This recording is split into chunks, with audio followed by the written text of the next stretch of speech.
Hi YouTubers, I'm Lyons. Welcome to a new series entitled RD Lyons Raw. Yeah, I'm going to be talking about several things, but I just want to explain to you all why I started writing.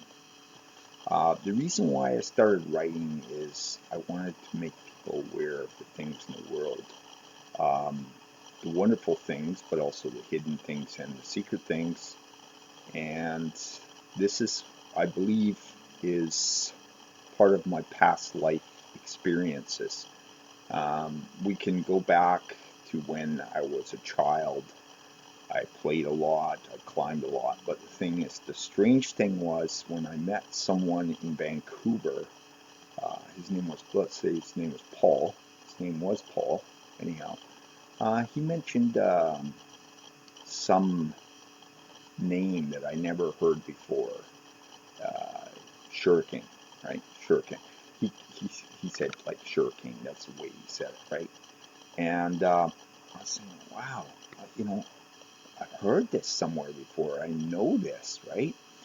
And it was really amazing because we started getting into like ninja weapons, and it was like we would be making shurikens, right? Shurikens, the throwing stars, and we'd actually have target practice. I remember we put a plywood board up, but it just didn't finish with that. It was like we were doing ninja stuff. I mean, real ninja stuff, like climbing, high rocks and stuff like that, and also like on bricks and things, and jumping out of windows like over 15 feet or so, and doing break falls. I mean, it was crazy stuff like that. But it's amazing because that kind of stuff was already second nature to me. And how was that? Well, you got to go back, right? There was the first ninja ever. Um, I can't remember exactly what his name was. Doyashi, I think. But he was the one that was actually imparting the knowledge that he gleaned from the warrior monks in ancient China, in northern China, Manchuria, right?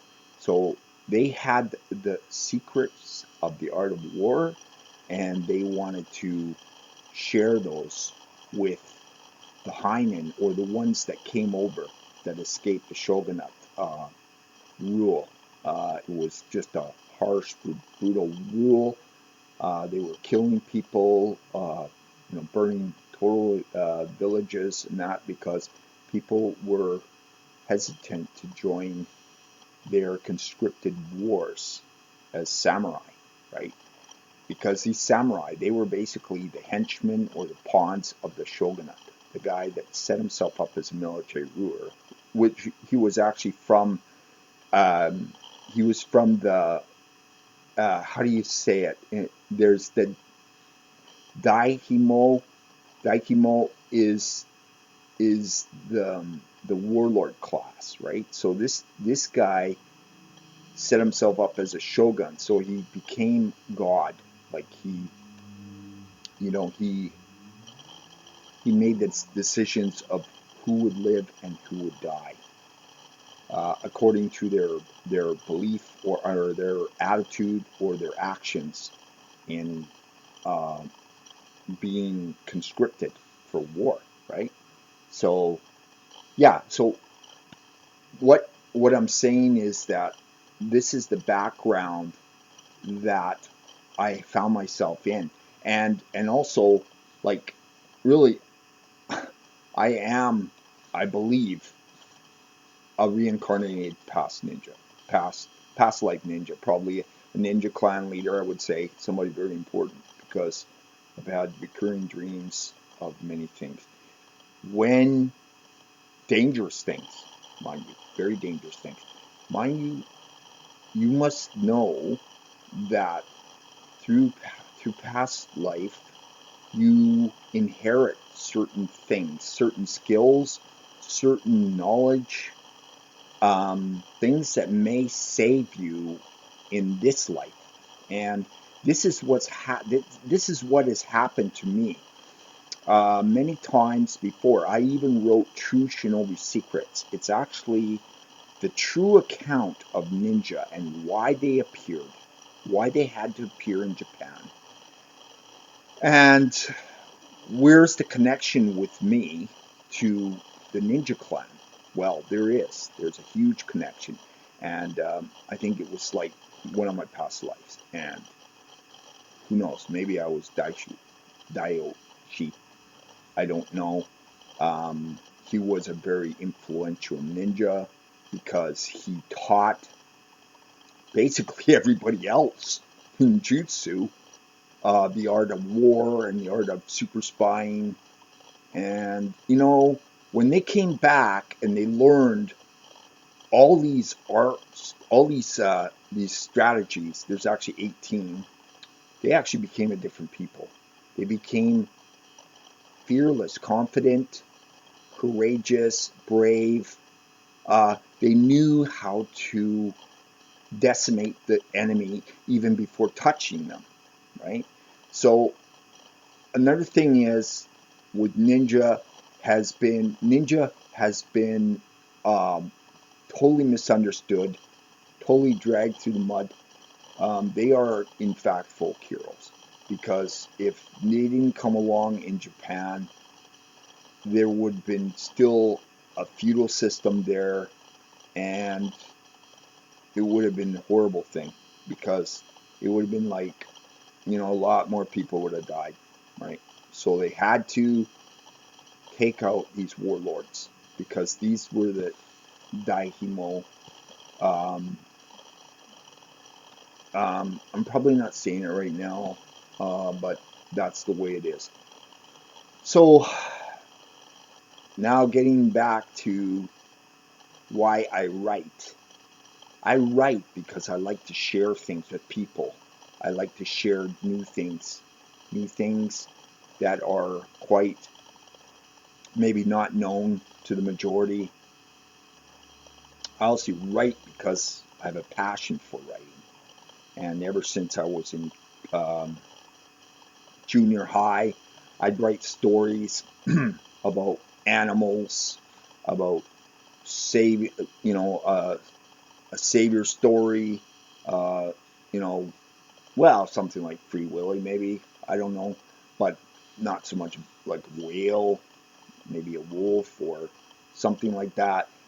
But these things, these ideas grew.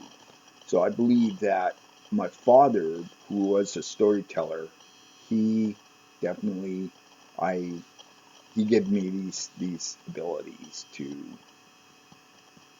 tell a story, to make it, you know, uh, fresh and original. And you know, I thought that I was going to get actually somewhere in Hollywood. Oh, another thing I'll tell you.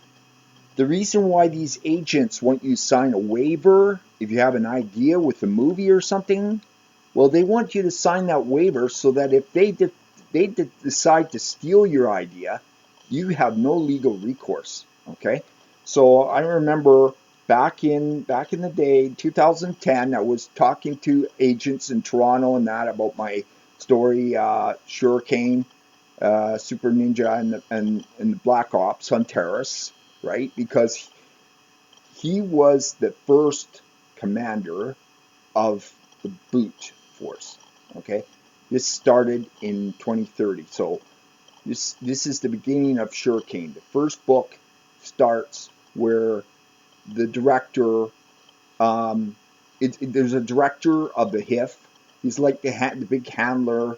Like in the CIA, they always had a handler. Then they had somebody that was like a commander in the field, and then he had a couple of sidekicks. Right? That's what I had. That's what they stole. I found out in 2015. I was woke up. My mother, who passed in 2012, she told me. She says, "Dan, They're stealing from you. They're robbing you. And like I could hear in my ear, I was sleeping, right? But then I knew what she was talking about because I started doing research and I said, wait a minute, these people have hostages in their story. They've got a mega terrorist from Nicaragua, and I've got a mega terrorist from Nicaragua. How can that be unless they actually stole the story, right? So I shared this with Eddie Kritzer, who was an Ashkenazi Jew in Santa Monica, and he was supposed to shop my story for a movie, right? A Black Ops on Terrorist movie. What does he do? He gives it to his buddy in Santa Monica, and they go ahead and they make their Black Ops on Terrorist uh, Call of Duty game. And by the way, Call of Duty was a military game before, and then all of a sudden it went to a spy thriller game. Why? Because they got a hold of my script. That's why, and they stole over 30% of it. But I had just the worst time to get any lawyer that would represent me. They said it was a conflict of interest, conflict of interest. What does that mean? That means that these people are powerful, they've got money, they throw money at lawyers, they buy off judges, they buy off lawyers. You know, um, there is karma though, okay? They can't escape karma. So I just want to let you know that S.A.G.A, the series will continue. It will it will continue, and I'm working on a third book. And this third book will definitely prove that I had the content first for Black Ops on Terrorists. Okay? Black Ops on Terrorists, this is not like SWAT team going after a school bus that has, hostages, kids maybe, or some other building or something like a SWAT team comes in. I'm talking about super spy stuff, super spy thriller, right? This is what S.A.G.A is. S.A.G.A is a super spy thriller. He's a Black Ops on Terrorist commander. Anyhow, I probably talked enough, and I just wanted to let you know that this new series is going to explore everything. Okay, everybody, we are living in a very different, not necessarily a better world. So I don't know what's going to happen, but here's a warning to those that are the powers that be right now. If you are so bent on taking away people's freedoms and rights and everything like that, do not be surprised if there's a rebellion that is raised, right? And you will be overthrown. That's what happened in Japan, okay? This is a warning to those people that are at the top and are controlling things, and not necessarily in an honest and humane way. As a matter of fact, if you think about the Nazis, right, the Ashkenazi Jews, they had something to do with this, okay? They know that they cannot escape karma. They know it. They know it. They want to do whatever they want to do. But the thing is that just remember, history can repeat itself. Look what happened in France. King Louis starved the people so much, took away all their freedoms, their rights for liberty and for living and their peace, right? And their power, that they stormed the palace and executed him. They stormed the palace and cut his head off. So don't think this can happen again, okay? So the thing is that people need to be aware that the people have the right, they have the power. They've elected these people in office. They've allowed them to rule, to reign. If they abuse that, then they must take the consequences. And that is karma. For every action, there is a reaction. And this is all I want to leave with you today. Okay? Thanks for listening to Raw. And do subscribe to the channel and look forward to my next video where I will shoot right from the hip. Okay? Yes, karma is a bitch. You cannot escape karma no matter what. Thank you, and I'll see you next time. Bye-bye.